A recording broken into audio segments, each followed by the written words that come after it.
start. For those of you that I may not have met, I'm Kelsey Erickson. I'm the Executive Director of Athlete Health and Wellness at USA Cycling.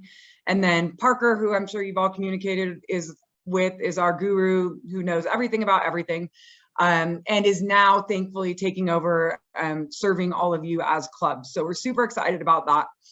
And really, this was just an opportunity with us kind of coming in and looking to restructure and provide better support to clubs. And we thought we'd take advantage of the opportunity to provide a bit more direct communication around safe sport, and especially MAAPP, kind of what USA Cycling Safe Sport program is, what the expectations are, and why it's such an important program for us and then for each of you as clubs. So I'm just going to really give you kind of a 20-minute presentation of Safe Sport and MAAPP, what it is at USA Cycling, and then what the implications are for you as clubs. So I'm going to go ahead and share my screen here. And like I said, for those of you that aren't able to join us live, we are recording this and we'll share it out, and we will do a follow-up with Q&A if that is of interest.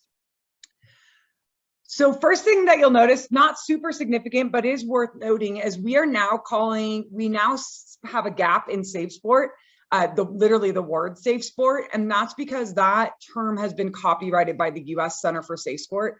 So you'll see on all the USA Cycling web pages and all of our information moving forward that we're calling our safe sport program still the safe sport program for consistency, but there is a space between safe and sport, and that is intentional. That was actually a legal requirement that the center put into place, and it went into effect this year. So some NGBs have actually changed their entire name of their program. We wanted to keep it the same, but there will be a space in it now moving forward. So just kind of a heads up, that's not an accident. I've already introduced myself. We will continue to have our logo the same as it was in the past, which is great. We were kind of ahead knowing that things were going to change. And so we're able to keep the logo the same with the joint branding of us and the US Center for Safe Sport. And I do want to start out with just kind of giving everyone a little bit of background of what safe sport is, because oftentimes I get emails at USA Cycling with, why is USA Cycling doing this? Or why is USA Cycling doing that? Why did you think this was a good idea? And usually the answer is we do think it is a good idea. However, the safe sport program is not something that USA Cycling created on our own. I'd like to take credit for it, but we definitely can't. In 2017, US Congress empowered the US Center for Safe Sport to have responsibility for creating training and policies around misconduct in sport.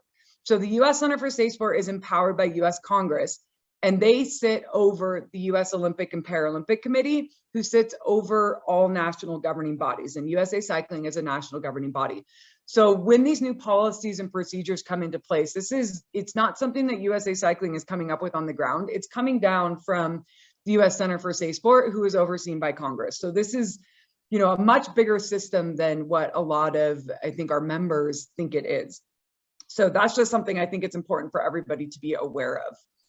And all national governing bodies, so all the other sports in the Olympic movement, also have the same policies in place. So it's something that's consistent across all national governing bodies, not just USA Cycling.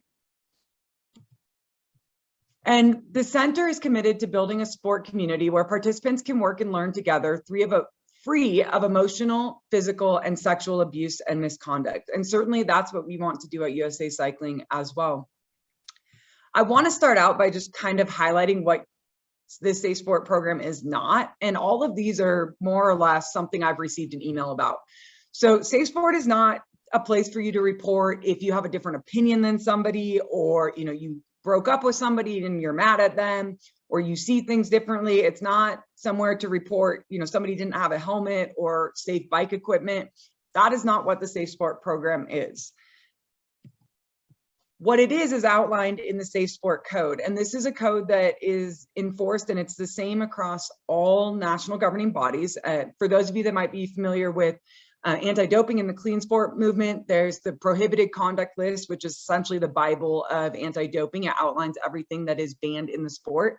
This is the equivalent, but within safe sport. So it outlines what is considered misconduct in sport and what's prohibited from sport. And again, this is the same across all national governing bodies.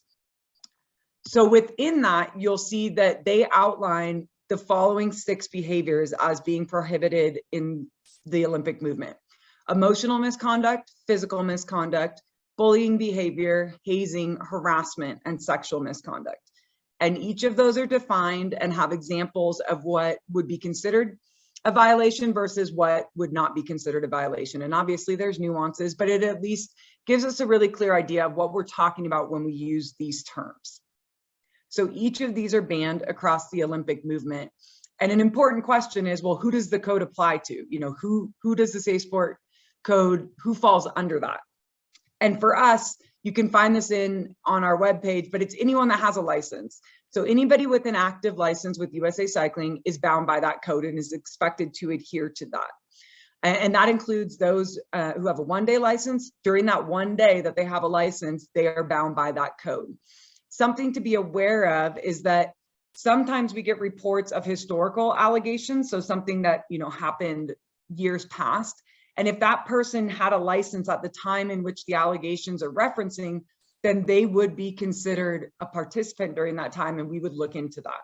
So it's essentially anybody that has a license, and the time at which they have a license, they are bound by that code.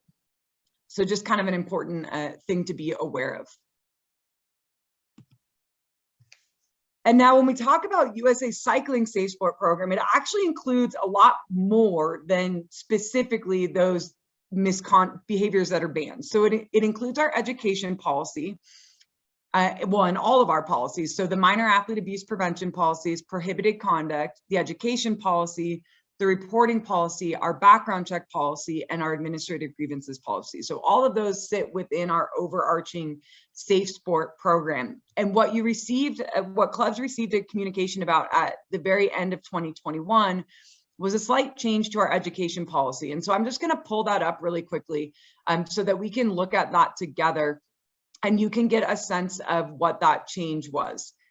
So the change that came with our education policy is that formally it said under clubs. So this is our policy that outlines who's required to take safe sport training. We encourage everybody to take the training, but certain license types are required or individuals are required.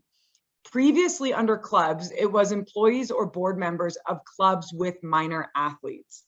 That is no longer the case. It is now employees and board members of clubs, full stop. So whether there are minors involved or not. And one thing that's really important to remember, because we got some questions about, you know, why that change. It did come alongside the changes with the MAAPP policy, which is a little bit confusing because the MAAPP policies are relate to those interacting with minors. But it's important to remember that the Safe Sport policy, our Safe Sport program, does not limit to those with minors. Those different types of misconduct are banned across all age groups, not specifically minors. So although it's a little weird that the education policy sits in MAAPP, it's actually quite a good thing for us to have employees and staff of clubs, regardless of whether they have minors, taking the training. And at USA Cycling, what we've decided to define employees as, because we know that not many clubs would say they have employees, is essentially officers. So like if you have a president, a vice president, treasurer, secretary, anybody that's named on your website, like I did a little bit of a preview and kind of looked at some clubs, and like if you have people listed, that's who we would consider employees. So technically they might not be employees, but if you got them listed there as having a responsibility with the club, that's who we would want you to have doing the safe sport training. So that is the big change that came into effect as of January 1st, 2022, is that it's no longer clubs with minors, but it's clubs full stop. We want employees and staff. Well, we require employees and staff to do safe sport training. And that's, again, true across the entire Olympic movement. That was not just a USA Cycling change that was made. So I just wanted to clarify that, as I know that email had a lot of information and it was easy to miss that. A lot of people responded to the email about sending me their safe sport training because they thought it was a reminder that theirs was going to expire. So that was not the point of that email, but there was a lot of information in it. So just wanted to make it very clear that that's what the change was. Now, employees and staff of clubs need to do training, and that's every 12 months, consistent with the training that we already had in place, or the policies that were already in place for everyone else. The one other thing I want to touch on here, and I'll come back to the training in a second, is for those of you that may not be familiar, I think it's important for you to know this third part, response and resolution. So when we get a report of allegations of misconduct, and I believe this will come on the next slide. So when we get a report of allegations of misconduct, anything related to sexual misconduct goes directly to the center. They have exclusive jurisdiction of sexual misconduct for the entire Olympic movement. So anything related to sexual misconduct, you should just report directly to them. But if it does get reported to us for some reason, I immediately turn around and report it to the center. So they have exclusive jurisdiction over that. They have discretionary jurisdiction over emotional misconduct, hazing, bullying, harassment, and physical misconduct. So what that means is that generally any allegations that fall under those 5 categories that aren't linked to sexual misconduct will stay with USA Cycling. And that's something that we'll investigate. Now, when we do an investigation, essentially what happens, and this is different for different NGBs, so I want you to know what we do. If I receive a report of allegations of misconduct, the first thing I do is just gather more information. So get as much information as I can from the person that's reported it. And then I look at those allegations and compare them to the code. So the definition of emotional misconduct, whatever the thing is that's being alleged. If I think it's likely that a violation has occurred, we actually hire an independent investigator to run the investigation. So USA Cycling does not do the investigation. I don't do the investigation. We hire someone outside of the organization who does the investigation.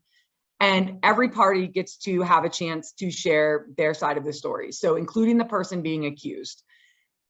The investigator does their investigation. They send me back a report, and then it essentially is all the evidence. And then it says, based on the evidence gathered, it's more likely or not a violation has occurred, or it's more likely or not it hasn't occurred.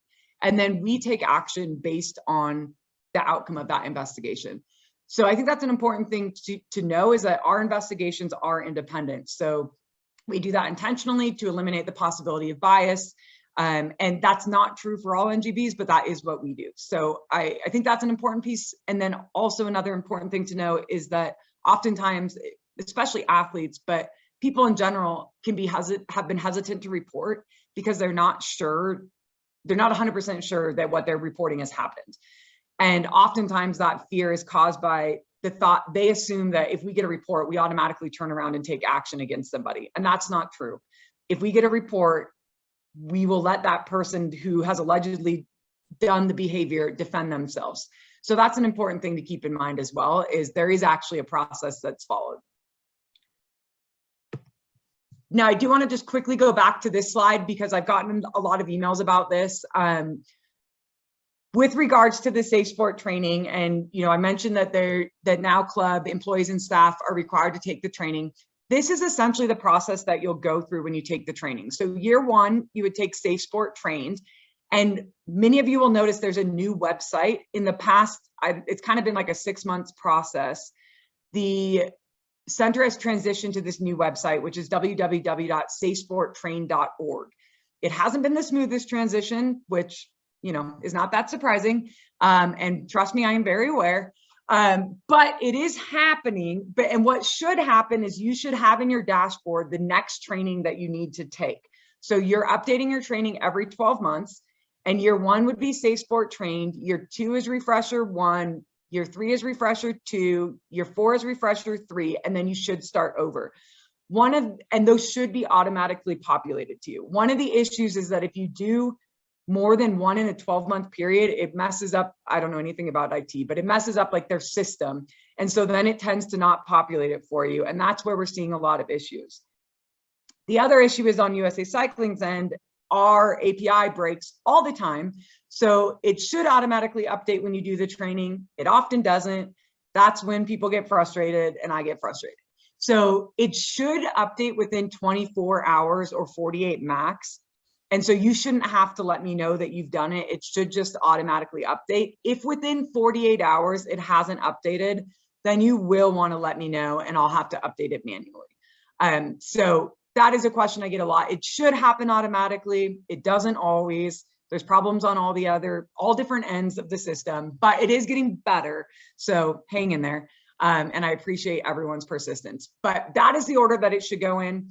So just keep that in mind. And again, hopefully it comes in automatically, but I know it doesn't always. So just, if you want to take a screenshot of that to share with people, feel free, but we'll also just share this out for everyone. So just a reminder of that, that's how it should work. And there is a new website, and most of you got automatically transitioned over, but I know not everybody did.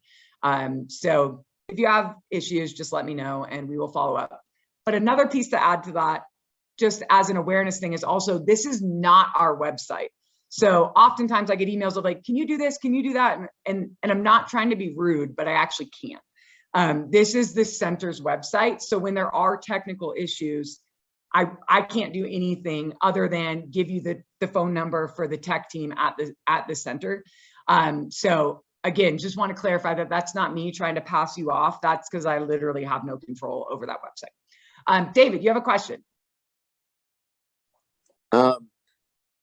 If I can't remember the last time I did the training, so I'm wondering, is it best just to go to year one and start fresh because it may be more than 5 years ago? I can't, you know what I'm saying? Or would it show when I get in? Because I can't even get in. That's been my problem, is just getting in. I think I sent you an email last week or a couple weeks ago. I was getting in a loop. Okay. No. So if whatever it shows I need to do next, I should do. Exactly. Yep. Okay. And if it shows multiple, whatever's available, do the first one in this order. So like if it shows you refresher 1, 2, and 3, it shouldn't, but if it does and they're all available, do 1, and then 12 months later, do 2. Okay. All right. Yeah. Because otherwise, like you say, it'll screw up the system. So just whatever presents me, do the first one. Gotcha. Yeah, exactly. And if it does, like some people, you all have been awesome, and like you'll send me refresher 1, 2, and 3 that you did in a week, and it's like, awesome. Really happy that you did that. However, actually, that's really complicated now. Right. So, okay. Yeah, thanks. I appreciate the eagerness, but it just, and if it happens, which it will, we'll just go back and fix it. Like basically what happens is I email the center and say, can you reissue this for this person? And then they do it. But yeah, if you can, try not to be overly eager with them. But I do appreciate everyone's eagerness. And everyone can see these slides, right? Okay, because someone just said they can't, but Parker, you'll be okay. All right, great. So that's the training piece. And then going back to reporting, there's a number of ways that people can report. This is a flyer that we've got online, and I'll make it more readily available because I think I might have taken it down to update it, but you can report concerns or red flags anonymously or confidentially on our website. And if you just type in USA Cycling Safe Sport in Google, it'll take you directly to the main page and you can see a report here.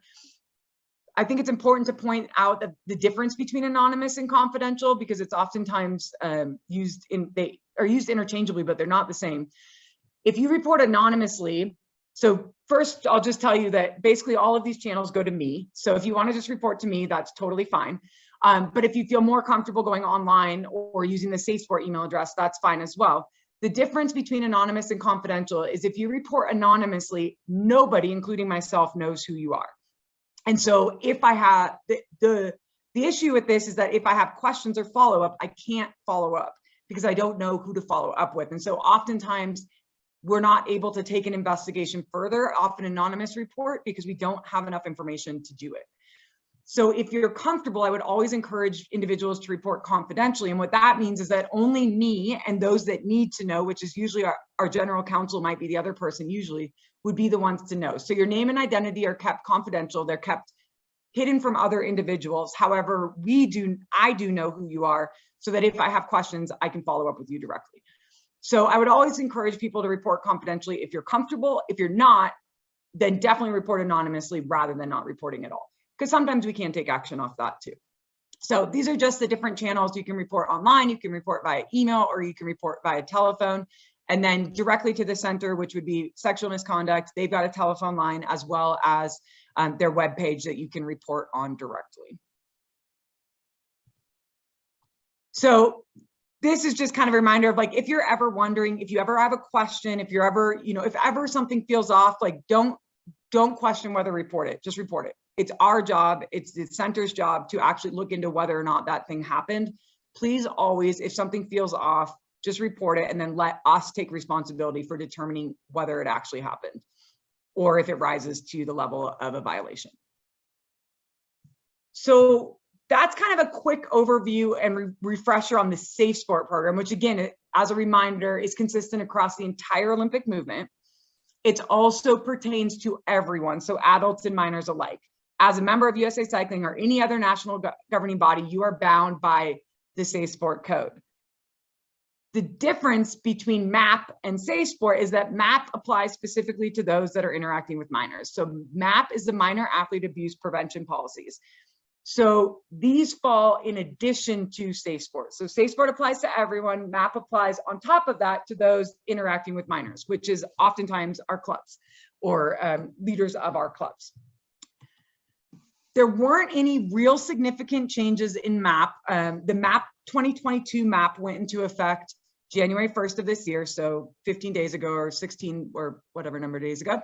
And the biggest change was that the requirement for clubs to do Safe Sport and for their employees and staff, regardless of whether, or board, regardless of whether they had minors. There weren't any other real significant changes other than they started putting in more definitions, which you can look at our website to see those. So this is more of a reminder than anything else. And many of you will be very familiar with this.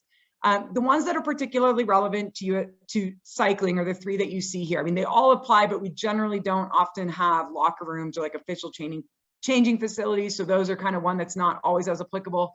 And then massage and physical therapy is not always as applicable, but they're still very much in effect at our events.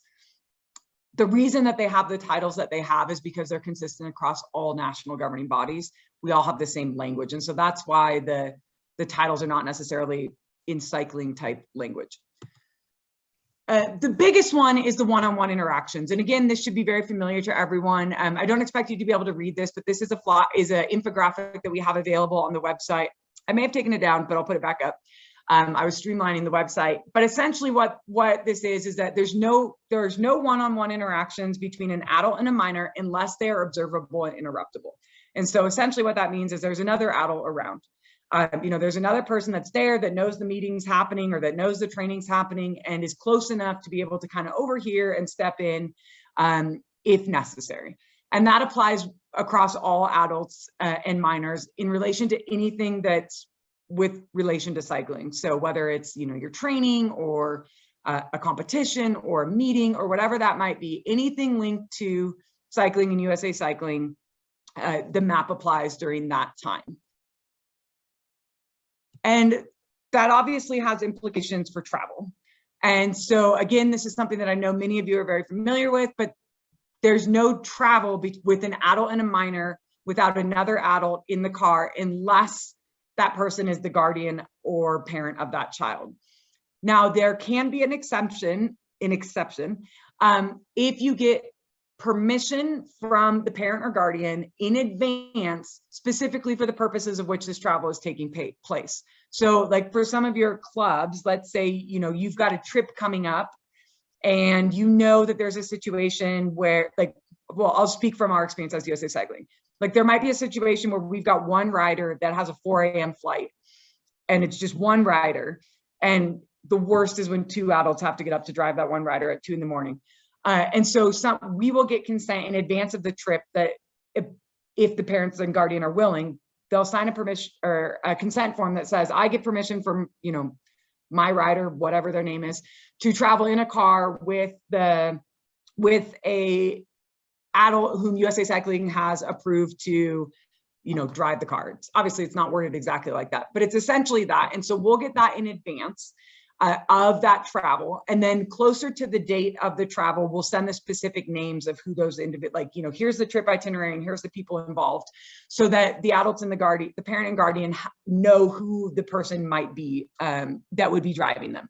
Obviously, the parent and guardian don't have to sign that. If they don't, then there should never be a one-on-one situation in travel between an adult and a minor. But if they do, that gives you the ability to drive that individual, not, on every time you get in the car, but in that one-off instance when there's a situation where you're driving that minor one-on-one. So you can go on our website and find a link where you can see the different consent form templates. Feel free to download that and kind of adapt that to your context. And then you just want to keep that on file. So just have that, I keep all of ours in an email chain, like an email inbox, just so that if anything ever happened or somebody had a question, we'd be able to say nope, we had permission in advance. or sorry, not note, but yes, we had permission in advance for that person to travel with that person on this trip. So that's just something to be obviously very aware of. And then the other place that this has major implications is within communication, because again, this is a one-on-one interaction, whether the interaction is in person or is online or electronically, it's still one-on-one. And so there, again, with electronic communication, there should be no one-on-one interactions between an adult and a minor. And that applies for email, it applies for social media, it applies for telephone calls. So when our coaches call a minor athlete, they'll ask that the parent be there as well, or one of us staff will be there as well. So, there might be 2 staff on the line and 1 minor athlete, or there's a staff, the minor, and their parent. So again, it's just making sure that we've always got a second pair of adult eyes and ears in a conversation. And this is not because we don't trust people, we don't trust our adults, we don't trust our minors. It has nothing to do with that. It's about, we want to make sure that we're creating a safe and positive environment for everyone. And the more people that we can just have alert and aware, the better off we all are. When it comes to social media, there shouldn't be any direct following between an adult and a minor. Instead, we would encourage you to have, like a club page or a teen page or whatever that is. So and then have like at least 2 adults that have access to that account, that know the password, that know how to log in, just again, so that there's always a second pair of eyes. We at USA Cycling, we have a second email address. I think it's safesportathletics@usacycling.org. So our coaches often use that as the second adult because I'm that person. So I have that inbox, everything is in our inbox and we're able to trace that. You can use a parent, obviously, if you want it to be a parent, that's great. Sometimes parents don't want to be the other person, so it doesn't have to be a parent. It could be a second coach, whatever it is, just making sure that there's another adult. And then like WhatsApp groups and things like that are a great way to just, again, make sure that there's always at least one more adult on a communication chain when there's minors involved. And then the other thing to just be mindful of is thinking about the time, like not sending messages, even to a group setting at, kind of after hours, like after 8 p.m. or before 6 a.m., that type of thing. And obviously that changes if you're abroad and all of that, but just, really it's about just being mindful and intentional in our behavior. So kind of, to kind of wrap all that up, I would say really what we're hoping to move towards and what you as clubs are a huge part of helping us do is, Safe Sport was very largely and understandably introduced in a pretty compliance-based approach of like, this is what you've got to do. And that was because it was kind of in reaction to some not great things that, had been discovered in sport. What we're hoping to do is move from this being compliance to culture of like, no, we don't do this because we have to do it. We do this because we want to do it. We believe it's important and we believe it's the right thing to do in order to create the types of culture that we want in our sport, which is a culture of excellence and champions. And in order to do that, these are the steps that we believe are necessary to do that. And so that's really what we're working towards. And a lot of that just comes down to language. Consistency in communication, the way that we approach this, thinking about things like one thing I've been working on with our coaches is like, hey, let's not tell our athletes they have to do this. How about they get to do this? Or we value this, we do it, and we want to invite you to be a part of it because we all have a role to play in creating a safe and enjoyable environment for all. And really making this something that is about empowering and educating us to be able to be alert to red flags and to make sure that we are equipped and able to step in to protect ourselves and others and empower one another to create these safe spaces. So that's really what we're working towards. And, I think that was kind of a big emphasis behind our introduction of our new club program, which Parker and I will be reviewing the recent submissions for this last round this next week. But really the idea behind this was just to kind of provide some recognition and credibility to all of your clubs as you kind of step up and do extra and take extra steps to make sure you're creating safe, professional, and enjoyable environments for your riders. And so you can find information about this on our website. As a reminder, it's, we take applications at the beginning of the year, so January and then June of every year. And once you've kind of applied and met a certain level, we ask that you demonstrate that you maintain that level on a yearly basis. But then we send you in return our Safe Sport logos with the different colors associated with it. And so you're then able to share that on all of your, websites, your accounts, your whatever you want to share that on. And then we're pointing our parents and athletes to these and saying like, hey, when you're looking at a new club, it'd be great to think about these different bronze, silver, and gold levels. And here's what that means. And if you've got the opportunity to go with a club that has taken those extra steps, like that's pretty great. So you should probably do that. And so this is just kind of like, yeah, really just to provide some recognition and appreciation for what you all do to go above and beyond and create these safe spaces. And both Parker and myself are very much available to help you achieve this and support you in that, and do the presentations for your clubs on a yearly basis or whatever that might be. So please don't hesitate to let us know if there's something that we can do to help you reach any one of these levels or maintain them. And then just kind of as a final note, as a reminder, this is our webpage that I mentioned. So if you type in USA Cycling Safe Sport Program, you'll go directly to this page. You can go to the button to complete training. You can go to the button to report misconduct, frequently asked questions, resources. That link now I've changed it from what it was to kind of streamline it. It takes you directly to the different MAAPP resources as well. And then the Safe Sport Program link has all of our different policies, just so that you can have those as a refresher. One thing I do want to mention is I know that not all members of clubs are USA Cycling members. Obviously, we would love for you to encourage them all to become USA Cycling members, but if they're not, or if there's individuals that want to take it that are not, they can still follow that complete training link, and they'll be able to take it via USA Cycling. Otherwise, if they take it outside of that, it is $40 to anybody that's not part of the Olympic movement. So just something to be aware of, because I have gotten questions about that. They can still do it this way. And it's basically just, it gives them a USA Cycling ID, but not, they don't actually pay for a license. So just something to be aware of. And then the last thing to touch on in relation to the safe sport levels is, and I've gotten a couple questions about this as well, on that same Safe Sport website, safesporttrain.org, in addition to the, Safe Sport Train, Refresher 1, 2, 3, and then Return, there's also a few other trainings that you can take. They're not required, but they're available, including ones specifically for high school athletes, middle school athletes, elementary, preschool, as well as for parents. And then they've just introduced one for volunteers.